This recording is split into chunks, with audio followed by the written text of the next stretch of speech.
Les Dominicains au Rwanda. Méditation du 21e mercredi du temps ordinaire. Heureux le serviteur fidèle et sensé.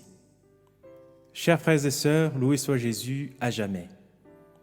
En ce 29e mercredi du temps ordinaire, année liturgique A, Jésus nous annonce qu'il viendra chez nous à l'heure où nous n'y pensons pas. La parabole du serviteur fidèle et sensé nous dit comment nous y prendre. Il faut veiller avec patience et dans le service. Qu'est-ce que cela veut dire? Jésus nous invite à entrer dans une attitude d'attente et d'accueil de son retour glorieux. Cette attente n'est pas une attente oisive ou une attente sans motivation. C'est une attente active, voire proactive, vécue dans le service. Le service dont Jésus parle consiste à donner la nourriture en temps voulu aux gens de la maison du Maître.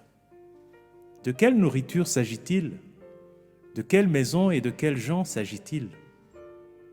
La nourriture dont il s'agit n'est pas simplement cette nourriture terrestre et périssable, ration alimentaire, habillement, logement, éducation, loisirs, soins de santé, etc.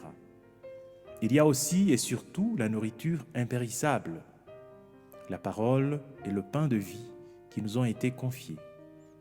La maison du Maître, elle, peut prendre plusieurs aspects. C'est notre famille, notre communauté, notre lieu de travail ou d'études, notre lieu de loisirs, etc.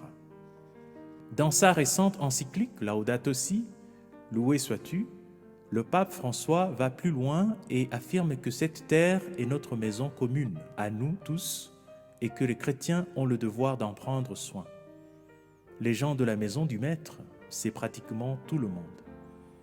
Frères et sœurs, nous veillerons en servant ceux qui sont autour de nous, ceux avec qui nous vivons quotidiennement. Il s'agit de leur servir la parole de Dieu d'une part, et notre bon exemple de vie chrétienne d'autre part. En cela, Saint Paul est un exemple qui peut nous inspirer.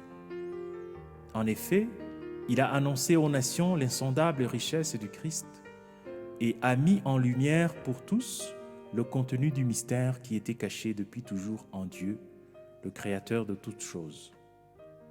Prions.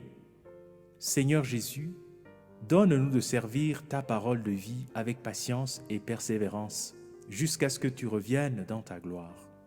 Car tu vis et règnes pour les siècles des siècles. Amen.